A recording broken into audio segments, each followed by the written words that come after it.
asalaamaaleykum suñu mbokk internet yu seetaan Grand Théâtre TV ñu ngi leen di nuyu di leen jaajëfal bu baax a baax tey nag ñu ngi fii ci fi nga xamante ni moom moo di Sacré-Cœur daal di seet si koo xam ne ni moom moo di Tange borom Sen People koo xam ne nee naa leen wax rek maanaam da ko yàlla da ko jagleel mu nekk ko mën torop te lépp lu mu wax nag dëgg la mu nekk koo xam ne tamit day génne secret yu bëree bëri dafa raaroon nag kenn déggatu ko dama koy jox ñu nuyoo ma daal di sikk ak moom waxtaan bi grand maa ngi lay nuyoo.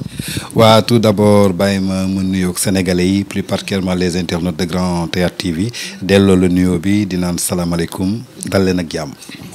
grand dañu gis ni da nga nekkoon ci people bi nga nekk ci biir milieu showbiz bi du ñu toog mukk une semaine te dégguñu Tange ci yenn bagaar yi wala ci yenn wax yi mais temps yi dañu gis ni da nga calme de trop da nga arrêté Sen People wala da nga fi nekkatul wala lan moo tax nga arrêté. bon tout d'abord posé nga ma question boo xamante ni bon laaj na éclaircissement parce que Tange bi ñu koy xam franchement je crois que ñi ngi ko xamoon ci ay émission people ak journalisme people mais comme li Olof Njaay di wax rek xar day weesu mbote ba ma ci tolloo def naa ci lim ci war a def ci ay jéego yoo xamante ni macha allah ba tey mu jox opportunité képp koo xamante ni jeune nga ci Sénégal bés boo xasee ba dugg ci site internet la première des choses booy njëkk a xalaat xaaral ma defi people donc loolu je remercie Dieu sant ci yàlla bu baax julli ci Yonent bi Seydina Muhammad sallallahu alayhi wa sallam sant sama wasila Serigne Saliou Mbacké xam ne ñaan bu nangu la rek ndaxte nit dugg na ci dara ba génn ci kenn du ci bàyyi xel mais nga dugg ci dara ba pare ñeneen ñi teyeet ko di ko roy je crois que lu baax la woon pour te dire que Tange ca la mu nekkoon musu ci jógee xëy na nag jamono dafay am fu muy toll nit ku nekk ñaan nga avancement ci sa vie xëy na avancement bi moo yokku te responsabilité yi yokku te lépp nag mi ngi tàmbale ci people bi ma doon def ndaxte tey ku xam Tange je crois que people nga ko xam tey Tange soo amee accessibilité di voyager partout à travers le monde lenn mayu ko lu dul people bu mu doon def politique mayu ko économique mayu ko lamb mayu ko sport mayu ko donc lenn moo ko may muy people donc yaakaar naa ni ku fàtteeli la fal sa folleeku dafay yomb xëy na dañu toll benn génération boo xamante ni jëm naa mag maa ngi ci yeneen et bi ma koy def aussi dama bëggoon chemin bi large samay rakk yuy ñëw yi aussi profito ci ma formé ci ay nit teewut chaque jour maa ngi ci ginnaaw di leen coiffé y a tellement de choses qui se passent aujourd'hui dans ce pays ñeneen di ko def ñuy gis yeneen tête mais soo xoolee Tange moo produire loolu yëpp. ñu dugg nag ci biir li nga xam ne moom moo di milieu showbiz bi parce que kenn ku nekk xam na ne musique bi temps yi dafa mel ne lu xaw a loow lan nga ñu mën a leeralal ci loolu. bon juste côté musique bi su ma koy wax mooy li may wax souvent rek en tant que directeur exécutif de l'OMART je me dis que souvent OMART c'est l'observatoire de la musique et des arts du Sénégal ñun lépp luy volet culturel moo ñu ñor en commençant par la musique par le cinéma par le théâtre par l'art plasticien mais tey soo xoolee au Sénégal su ñuy wax culture yaakaar naa ni musique mooy base bi musique mooy fondation bi musique moo gën a yóbbu culture fu bëri donte cinéma gisatuñu ay salle gars yi ñu ngi réaliser ay séries actuellement am na ay jeunes talents yu ñëw yoo xamante ni ñu ngi réfléchir ñu leen di sal yow mais tey côté musique bi tey soo gisee mu lëw parce que man damay jàpp ni musique bi lëwul parce que soo xoolee saa yoo xëyee gis nga single bu bees bu génn saa yoo xëyee gis nga vidéo bu bees bu génn saa yoo xëyee gis nga jeune talent bu génn te pour dire vrai Sénégal macha allah on a des jeunes talentueux ñoo xamante ni car tabar fakal la macha allah su dee côté woy mën nañ ko on a des jeunes musiciens yoo xamante ni ils sont pertinents et ils sont très forts mais xëy na musique bi su lewee benn côté aussi dafa am benn manquement bi fa am muy lan manque de structuration maanaam lépp loo gis ci àdduna dañ koy structurer réglementer ko ba mu jaar yoon xëy na nag musique bi ku ci jóg génnee benn single ka la génnee en plus que tasaaroo bi nu mu demee ànduñu te ku ci génnee au lieu que nga xool ni que tey man maa ngi soog a dugg ci musique am na koo xamante ni def na ci 20 ans am na koo xamante ni def na ci 15 ans am na koo xamante ni def na ci 30 ans au lieu que nga xool ci ay pas pour jéem ko réussir mais lan ngay njëkk a xalaat def concurrent te concurrent boobu je crois que tey moo yàq musique bi parce que soo xoolee phénomène nawetaan quartier yi day bare ay xeex te ñun ñëpp ñoo bokk benn Sénégal bu ñu dëkk musique bi léegi dañuy dem ba def ko yëfu nawetaan su ma la nee yëfi nawetaan parce que yëfi quartier lañ koy def da ngay xool musicien yu jógee Géejawaay artiste bu tëggul Géejawaay su tëggu rek kenn du dem musicien bu dëkk Médina kenn du dem tey soo ko xoolee Sidi Diop suy tëgg waa Géejawaay ñuy ñëw El Hadj Keita suy tëgg waa Médina ñuy ñëw pour man musique affaire de mélomane la musique affaire de société la nit ki da nga war a sentir nit ki lu muy def mu neex la nga jóg dem seetaani ji ko mais je crois que affaire u quartier yi ñuy dugal ci biir musique bi moo bëgg a commencé yàq musique bi te donc maa ngi ciy lancé wàlle sax appel boo xamante ne aux jeunes talents nañu xam ne ni ko ñoom ñëpp ñoo bokk benn affaire bi ñuy def muy la musique kenn moomu ko amul frontière Youssou Ndour waxoon na ko donc musique amul frontière kenn moomu ko ku ci nekk lépp loo ci def rek sa morom su ñëwee di ko def aussi je crois que da ngeen war a ànd doon benn ngeen di wéccoo xalaat gisante mais léegi musiciens yi soo xoolee dafa dem ba mel ni sur lamb da ngay gis am na musiciens yoo xamante ni du ñu nangu dem kër kii am na ñoom kii su ko nuyoo mi ngi jéem a def leneen ñi ngi xalaat des pratiques mystiques yoo xamante ni c'est malsain alors que musique soxlawul loolu musique tey day boole musique divertissement la musique tey je crois que dafa war a dundal xol yi musique benn volet culturel la boo xamante ni dafay jàppale développement économie réew parce que tey soo déggee ñu ne la culture est un levier pour le développement économique d'un pays musique sur la bokk parce que tey da ngay xool musiciens yi ñooy jaayi destination du Sénégal tey artiste bu fi génn dafay tourner à l'étranger même suy ñaari expatrié nga fa fekk gis leen di nga waxtaan ak ñoom ci Sénégal nii la ñu xool la bëgg la vacances jot ñu jël seen xaalis dagg seen billet ñëw Sénégal passé fi ay vacances jël seen alal bàyyi ko fi donc je crois que lenn moo tardel suñu musique bi maanaam mooy la concurrence bi ci nekk xale yi def ko affaire de nawetaan muy affaire de quartier et il est temps que ñu jógee ci pour que ñu mën a percer parce que nigériens yi ñoo leen dàq musique fop te nigériens yi seen musique mi ngi dem partout à travers le monde tey benn artiste nigérien soo ko doon indi Sénégal mu lay laaj ay 75 000 euros te tey benn artiste su Sénégal soo ko bëggoon yóbbu Europe ay 20 000 euros lañ lay fay te mooy ñi gën a siiw ñeneen ñi ay 5 000 euros qui fait 3 500 000 pour lan donc ñoom dañu war a xool nigériens yi naka lañ def pour réussir seen musique ñoom it ñi réussir seen musique musique lenn la booloo la dajaloo la toog di waxtaan jël concurrence tekk à côté bàyyi affaire u quartier de nawetaan yi nga xamante ni képp kuy jouer mu doon la sentir nga li muy def neex na la nga jël ko di ko déglu. bon côté boobu nag awma dara lu ma ciy wax parce que man li ngay wax fekkeewu ma ko j'étais pas là te bugguma di wax ci loo xamante ni aussi maîtriser wu ma ko chaque fois mooy comme ce que j'ai l'habitude de dire j'ai pas peur lépp lu ma war a wax dama koy wax parce que xam naa ni su ma ko waxee kenn du ko dindi parce que du ma xaar nit nettali ma du ma xaar keneen wax ma lépp lu ma wax rek dama ko fekkee d'après li nga wax nag loolu man fekkeewu ma ko moo tax du ma ci mën a sore la seule chose que je peux te dire que anniversaire yu ñuy jël yi donc juste benn phénomène la rek boo xamante ni artiste bi daf koy def pour jéem a am benn gain parce que tey soo xoolee album yi kenn jëndatu ko tey album su génnee ñu partagé ko ci WhatsApp yi donc yenn artistes yi suñu génnee seen vidéo ñoom seen bopp sax amuñu seen chaîne YouTube bopp boo xamante ni tey seen vidéo su ci duggee mën na am loo xamante ni mën nañ ko récupérer keroog benn artiste woo na ma pas mal d'artistes yu may woo nan man sama vidéo bu mu génnee ba léegi ki ko tourné woon moo ko dugal ci YouTube bi te mi ngi ci ay 2 millions wala 3 millions de vues te musuma ci lekk dara pour man donc ñoom aussi foog ñu dund parce que dugg studio dafa metti donc Sénégal comme ni ñu koy waxee rek foog gars yi Sambay Mbayaan bi mooy sénégalais dafa bëgg ki ko way dañu am seen ay géer donc ci anniversaire yi la ñuy profité pour tuddee diw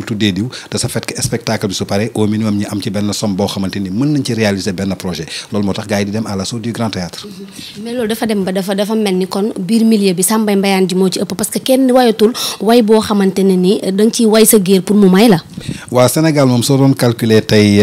ñi fiy way te Sambay Mbayaan nunu yaakaar naa ni soo doon wàññi du bëri donc on peut dire que genn wàll bi yëpp loolu la ñuy dund parce que ku ci nekk ku ci dem soirée live boo dem di nga gis au minimum benn 20 wala 30 personnes boo xamante ni way nañ leen soirée live boo dégg di nga dégg benn tour boo xamante ni way nañ ko ki ñuy way tey soo xoolee suba keneen la ñuy way chaque fois dina am ku bees ku ñëw koo xamante ni business la daal dafa dem ba nekk business marketing tey ni ngay amee sa produit yóbbu ko télé pour def publicité bi pour mu jar nit ki aussi su bëggee tour ci Sénégal wala nekk ci wàllu politique wala nekk ci benn fànn wala bëgg nit ñi xam ko wala mu bëgg lijjanti ay marché donc il est prêt pour dem seeti benn artiste même su ko xamul parce que da nga gis artiste boo xamante ni day way benn nit boo xamante ni tey nga ko présenté tey xamu ko c'est Adama ak Awa xamul ndeyam xamul maamam xamul kennam nga wax ko yenn artistes sax parfois soo xoolee dañ leen di dicté ñu bind ko ci feuille teg ko ci suuf di ko lire parce que kooku aussi marketing lay def artiste bi dafay jaay voix am moom it dafa bëgg a siiw échange lay doon daal foofu jàppootuma ko affaire musique quoi pour man affaire business la juste problème u SODAV tamit beneen problème la par SODAV soo ko xoolee tey soo gisee mu nekk SODAV yaakaar naa Omar moo tax mu nekk SODAV parce que BSDA la tudd woon bureau des Sénégalais de droits d'auteur bu mu nekkee BSDA artistes yu bëri gisuñu ci woon seen bopp mu nekkoon dans le côté informel comme ni ma lay wax Omar te mission mooy alerter veiller Omar jóg ci di ci xeex def ci ay communiqué ba trouver un terrain d'entente avec l'ancien président Ablaye Wade ba Ablaye Wade accepté ñu privatiser ko def ko SODAV muy occupé wu les droits d'auteur mais tey gis nañu fan yi passé Ngoné Ndour mooy PCA bi président du conseil d'administration bi génnee benn somme 137 millions et poussière pour séddale ko ay artistes xëy na bi mu ko séddalee ba pare am na ay artistes yoo xamante ni gisuñu ci seen bopp ñoom it bi ñu ci gisulee seen bopp ñu jóg woote benn point de presse bi bu ñu ko wootee keroog muy juste après Korité bi dans un hôtel de la place il y avait Mame Goor Diazaka moo ko jiite woon il y avait Pape et Cheikh il y avait Papis Konaté arrangeur il y avait Baba Amdi il y avait Pape Dembel Diop bu le Super Jamono il y avait aussi kii aussi Zeynoun bu AIM mais ci biir rencontre il y avait d'autres quoi ñoom Manel ñoom Alioune Kassé ñoom peut-être gisuñu seen bopp ci nu ñu séddalee œuvre boobu ñoom it bi ñu jógee ñiy ŋàññ mais dama jàpp ni que réeroo la rek ñoom dañu réeroo ak SODAV parce que nit aussi balaa ngay ŋàññe dara damay bëgg nga dem ci source bi parce que jour boobu man maa ngi fi woon di représenter Omart dama waroon jël parole leeral leen lu bëri mais malheureusement loolu mujjul am parce que dafa am benn incident bu fa amoon entre benn journaliste RFM ak Baba Amdi ba point de presse bi foofu la xawee yàqu gars yi arrangé waat ko parce que ñoom jour boobu ñu ngi doon kaas yenn détails yi naan nañu tas SODAV parce que BSDA moo gënoon mais buñ ñoom nañu jàpp ni que ba mu nekkee BSDA ñoom ni ñu ci doon gisee seen bopp xëy na am na ñu ci gisul woon seen bopp tey ba mu nekkee SODAV am ñu ci gis seen bopp ñoom gisuñu ci seen bopp mais dañu war a xam ne rôle SODAV rôle la boo xamante ni da ngay toog pour veiller pour récupérer les droits d'auteur bépp œuvre artistique boo xamante ni ñu ngi koy teg ci rajo di ko teg ci télévision di ko utiliser da nga war a fay droit donc droit yooyu dañ koy reverser waat suñ ko reverser trésor public lañ koy reverser mais est-ce que ñëpp a ngi fay droit yi tey boîte de nuit yi ngay dem sax dañu war a fay droit d'auteur léegi droit d'auteur boobu nag suñ ko reversé au trésor public moom lay ngóone di collectionner léegi suñ ko collectionner nag dañuy xool par liste parce que tey soo demee boîte da lay jox fiche tey teg naa musique gu Youssou Ndour teg naa musique gu Baaba Maal teg naa musique gu Omar Pène teg naa musique gu Kiné Lam teg naa musique gu Viviane teg naa musique gu Titi léegi ñu xool ñaata yoon lañ ko tegee noonu lañ leen di fayee am na ñoo xamante ne nag seen musique kenn mosu ko teg am na ñoo xamante ne seen clip vidéo su jàllee ci télé bi benn yoon lay jàll du jàllaat mais ñoom xamuñu moo tax ma ne soo xoolee la quasi totalité de nos artistes ñu ci bëri dañoo nekk côté informel parce que soo xoolee keroog seen point de presse bi ñoom bañ koy def sax da ngay sentir ni que ñii déggoowuñu seen biir parce que Zeynoul mi ngi doon développé loo xamante ni peut-être keneen mi ngi fa comprendre ko alors que Zeynoul comprendre na lu baax parce que jàng na dafay participer dans les plus grandes rencontres day voyager et puis dafay découvrir moo tax ñun en tant que Omart après loolu bi mu amee on a lancé un appel au ministre de la culture pour que ñu trouver benn rencontre entre la SODAV de Ngoné Ndour ak les artistes pour que ñu xool ban consensus la ñuy toog pour jubóo parce que Sénégal amul kenn mënu ko xar ñaar benn la donc ñoom ñëpp nañu xam ne ni ko SODAV seen intérêt lay défendre SODAV da leen di liggéeyal tey mën nga am année bii 100 000 francs nga ñëw beneen année am 10 000 parce que sa musique ça dépend ci nu ñu koy tegee ak nu ñu koy consommer peut-être Maam Góor mi ngi doon casse peut-être jamonoy BSDA xëy na jamono jooju dafa génnoon benn musique boo xamante ni c'était tellement écouté muy Jazaka ñëpp a ko doon déglu foofu peut-être mën nga fa am benn 1 million wala benn 2 millions xëy na dañuy demaat ba benn instant aussi xëy na musique gu keneen moom la ñuy gën a donc je crois que loolu la en plus ce que je déplorais parce que tey suñuy waxu SODAV tey soo xoolee Sénégal li fi nekk ci ay woykat ëpp nañu 500 tey ngeen def benn point de presse boo xamante ni y avait même pas 20 artistes yu fa nekk donc on devait se poser la problème la seule chose qu'on leur dise que ñun on est là pour défendre leurs intérêts nit ki balaa ngay kaas dara wala jóg di dem ci télévision demal d'abord SODAV nga toog waxtaan ak ñoom ñu jox la fiche yi wax la nii la ak nii ak nii la mais je crois que dañoo comprendre te li ma leen di lancé waat mooy pour que musique bi développé foog ñu structuré ko structuré maanaam mooy foog ñu réglementé ko ku nekk xam lan moo la war lii laa moom lël laa moom mais ñu bëri dañuy jóg di cast yoo xamante ne xamuñu ko toog naa fi keroog benn artiste woo ma ne ma dafa am ku ma woo ne ma sama musique dafa nekk ci compagnie Air Sénégal gars yi suñuy voyage dañ koy dugal kon Air Sénégal daf ma war a fay xaalis mu jëkk commencé yoo xam ne ko teeyal ma ne ko Air Sénégal suy fay du yow lay fay Air Sénégal suy fay état du Sénégal lay fay état du Sénégal c'est par rapport à SODAV dañuy xool yan musique la sélectionné nga am benn redevance boo xam te ne da nga koy fay tey soo demee 2STV dafay fay redevance RTS daf koy fay benn télé moo ko dul woon fay muy Walfadjri et j'espère que léegi commencé nañu di ko fay RTS daf koy fay tey boîte de nuit yi ñoom ñëpp dañ koy fay léegi suñ ko fayee nag ci keesu état la jëm léegi nag dañuy xaar ba état versé waat ko au niveau de la SODAV ñu mën leen ko répartir donc loolu mooy problème mu SODAV ak certains artistes mais pour man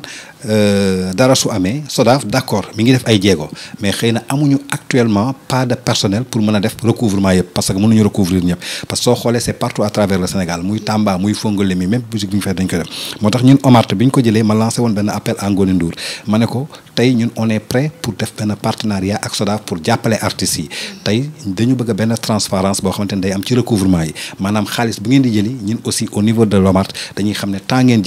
jël de ce fait que bés bu ngeen joxee artiste bi su naree kaas ka dañ ko ne kaay lii mooy yoon lale moo dul yoon ñun tey mën nañ jël ay jeunes yoo xamante ni ils sont dans ce pays jël leen en tant que des volontaires tey ñu yóbbu leen ñiy jàppale SODAV ñiy def recouvrement yi di dem ci boîte de nuit di dem feneen di jëlee xaalis bi de ce fait que SODAV am benn transport boo xamante ni da koy yëkkati ci loolu delloowaat leen ko voilà. bon pour man sëy comme ni ko Coumba Gawlo la waxee woon rek sëy du choix sëy chance la tey pour man chance la en plus dañu nekk benn milieu boo xamante ni aussi muy milieu showbiz donc pour nga sëy ci muy ku góor ki muy ku jigéen ki c'est très difficile parce que foog ñu comprendante compréhension su amul du mën a dem parce que liggéey bi la mu laaj ak sëy bi lu mu laaj du benn parfois da ngay jël sa temps concentré ko trop ci musique bi tey soo amee koo xamante ni dafa xaw a fiir dafay jékki-jékki di xalaat ay xalaat yu ñaaw ci yow alors que yow ci liggéey bi nga nekk muy ku góor ki nag muy ku jigéen ki loolu mooy indi souvent ay problème problème yoo xamante ni ñi nekk ci biir milieu bi seen sëy du yàgg tey problème yooyu ku jigéen ki di am ku góor ki aussi da nga koy am parce que tey da ngay xëy yaa ngi nii actuellement yaa ngi def reportage heure bi tey su doon da nga toog ba 20 heures nga ne sa jabar man ka damay dem liggéey ji lan lay njëkk a xalaat est-ce que nekkul ci lenn te milieu la boo xamante ni dafa bari tentation muy côté góor ki côté ku jigéen ki parce que su dee ku góor ki la yow ci événement ba nga jëm ay jigéen ñoo la wër ay jigéen ñoo la sëq te li ñu naan seytaane dafa bari doole su dee ku jigéen ki la aussi yaa ngi dem ci noo xamante ni ay góor ñoo la séq ay góor ñoo la wër te parfois nga daje ci ak ñoo xamante ni ñoo ëpp doole ou bien ñoo ëpp kattan ci sa jëkkër donc influence day yomb foofu donc pour man loolu mooy problème bi la seule chose que bi may conseillé rek muy ku góor ki muy ku jigéen ki képp koo xamante ni yaa ngi ciy sëy rek jéemal toog waxtaan ak ki ngay sëyal ak ki ngay bëgganteel mu xam sa liggéey jar na sax ba su ngeen commencement ba sooy def dara sax nga woo ko nga ne ko kaay gunge ma toogal xaar ma muy xoolal boppam dina dem ba benn instant moom ci boppam moo lay naan demal dew ma parce que xam na ne lii du métier mais parfois peut-être ñàkk waxtaan bi mooy indi yu bari ci biir couple yi. ba tey mën naa nekk ñu gis ni tamit année 2019 bi album yi génn bari na single yi génn bari na tey boo doon jox favori ban artiste ngay jox favori. bon mën nañu wax ni que en 2019 album yu bëree génn na single yu bëree génn na mais franchement parler tey mën nañu wax ñoom ñëpp am nañu mérite am na album yu bëri yoo xamante ni am nañu mérite ñoo xamante ni liggéey nañ ko soo ko dégloo artistiquement di nga xam ne ñii liggéey nañ seen album soo dégloo fond musical bi di nga xam ne ni que franchement parler ay techniciens ay kàngam ñoo gungee ñooñu mais tey aussi su ma doon jox man personnellement su ma doon jox favori tey album bi génn 2019 album bi riche en culture en son en lumière mu prouvé waat ko ci ay vidéo peut-être mën naa tee ñaari album si année ren muy album terroir bu Coumba Gawlo Seck ak symphonie bu Wally Seck tey album Coumba Gawlo Seck bi tey soo ko xoolee dafa dem revisiter waat l'historique du Sénégal ethnie bu nekk mu dem revisiter waat ko dem ci dëkk ba jàng làkk ba toog way bi ba nga foog ne da ngay foog ni nit ki moo nekk ci dëkk ba mu tourné ay vidéo yoo xamante ni dafa delluwaat ci dëkk ba jël costume yoo xamante ni seen tenue moom la solaat donc mu doon loo xamante ni c'est très riche en culture tey foo ko yóbbu exporter ko nit ki da koy jënd parce que on est des Africains on est fiers d'être Africains et on a besoin quand même de vendre notre africanité tey su ma dégloo albumu symphonie bu Wally Seck damay gis ni que carrément am na benn touche professionnelle boo xamante ni Wally indiwaat na ko ci muy jëm ci côté voix mu jëm ci côté musicalement parlant da ngay xam ne que liggéey nañ ko sur tous les titres en même temps il a chanté la musique est bonne les paroles sont bonnes donc ce sont deux albums yoo xamante ne tey mën naa jàpp ci 2019 ce sont les albums qui m'ont marqué. clip yu bees yi. bon clip yi boo suñu génn récemment ndax seetaan naa ko keroog muy clip bu Carlou D mën naa ko boole ci clip yoo xamante ni c'est riche parce que dañ ko liggéey artistiquement parce que clip aussi da ngay dem xoole ji un réalisateur un metteur en scène nga def ci l'argent qu'il faut pour que mu mën la ko réaliser